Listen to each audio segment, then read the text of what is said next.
A sudden high fever, severe headaches, muscle pain, and weakness are only the first symptoms of the many horrible side effects caused by the well-known virus that we call Ebola.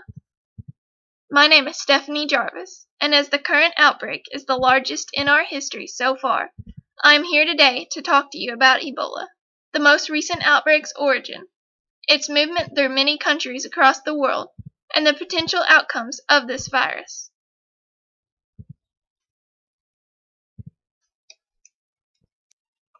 The first topic I would like to address is what is Ebola? The Ebola virus is a very severe type of hemorrhagic fever. The virus is very contagious and takes a large toll on its victims' bodies. Often, those who get the illness do not survive, and those who do typically recover very slowly. The first stage of Ebola is easy to mistake for the flu or many other common illnesses. The initial symptoms of Ebola usually occur within the first 7 to 10 days of coming into contact with the virus, but can take as long as 21 days to begin to show. This is called the incubation period, the period of time when the Ebola bacteria are multiplying and spreading throughout your body. However, there is not enough of the virus in your body yet to cause any symptoms. Around days 7 to 9, after coming into contact with the Ebola virus, symptoms usually begin to appear.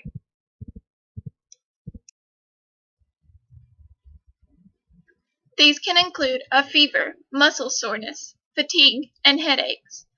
The beginning symptoms are often very flu-like, and many times a person will mistake themselves for having the flu.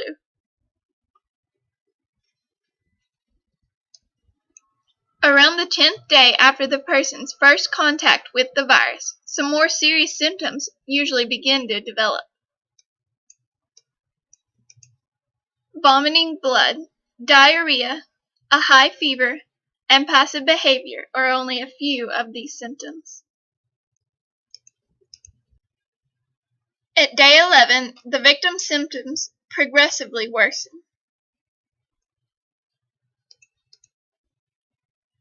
Bruising, brain damage, bleeding from the eyes, nose, mouth, and other orifices typically occurs.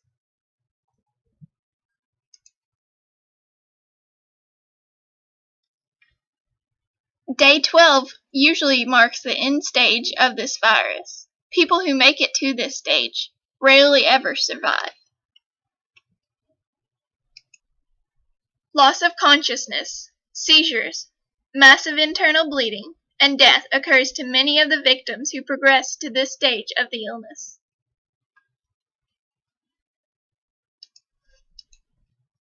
You may be wondering how Ebola spreads from person to person.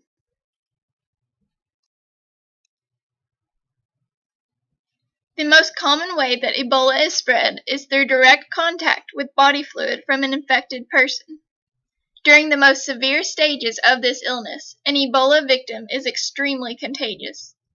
The blood of a person infected with Ebola contains the highest viral load, or the highest percentage of the Ebola virus, but it can also be transmitted through saliva, stool, tears, semen, and even breast milk.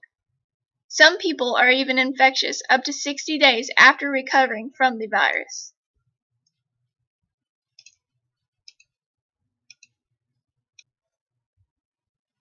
This diagram shows how a person may become infected with the Ebola virus. The red dots represent infectious bodily fluids from a person who has Ebola. The purple dots represent portals of entry, or places that the virus typically enters the body. Whenever the bodily fluids of an infected person come into contact with an open wound, the mouth, nose, eyes, or other orifices on a healthy person's body, the virus can enter the healthy person's body and begin to multiply. This can result in the infection of the healthy person.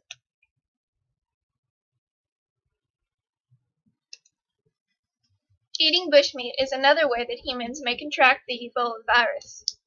Bushmeat refers to the meat from non-domesticated animals that are hunted for food.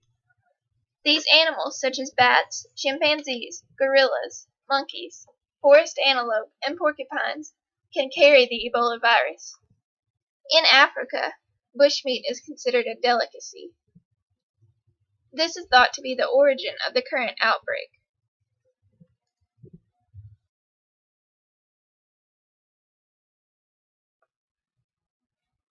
Now that we know the symptoms of Ebola and how it is spread, let's look at the fatality rates of this virus. In West Africa, fatality rates started around 50%. This means that half of all the people who were infected at the time did not survive the illness. Recently, fatality rates have dramatically increased. They are now at 70%, but are climbing higher every day as more people become infected. Healthcare in Africa is not very good, so fatality rates are going to be higher. In other countries, however, such as the United States, fatality rates are much lower. In the U.S. right now, our fatality rates are 25%, meaning that one person in the 4 cases that we have had has died. So where did the current Ebola outbreak begin? It is thought to have first been contracted in New Guinea. A 2-year-old boy named Emile is thought to have been the first person to contract and die from the disease. He passed on the disease to his mother and older sister, who also passed away.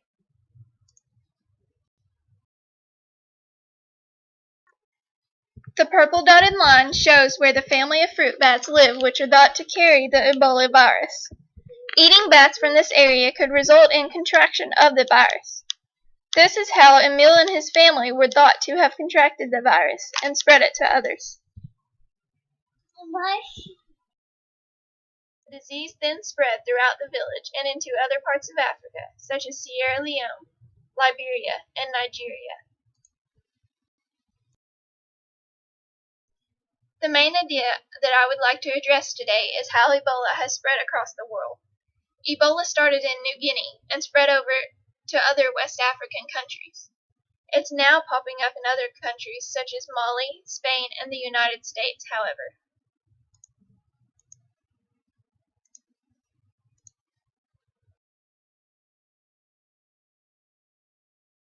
These are the cases and deaths from Ebola as of November 29th. These cases and deaths are strictly laboratory-confirmed Ebola tests. There are many other cases which were never tested, however. This is due to many African citizens not trusting the government, and to the huge number of current cases. Without more help, there is no way to document every case of Ebola.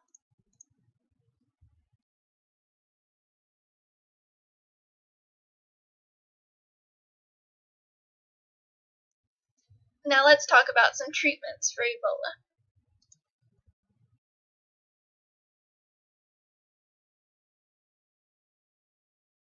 There is no known cure for Ebola. Doctors give patients fluid, oxygen, and blood as needed. They help maintain the patient's blood sugar levels and give them blood from people who have recovered from the virus. This blood contains antibodies to help fight off the disease. We are now beginning to test vaccines in an attempt to prevent others from catching the disease. Some of them look very promising. However, more testing still needs to be done. In the time being, what can be done to stop future spread of the Ebola virus? We can begin by quarantining all who have been exposed to the Ebola virus.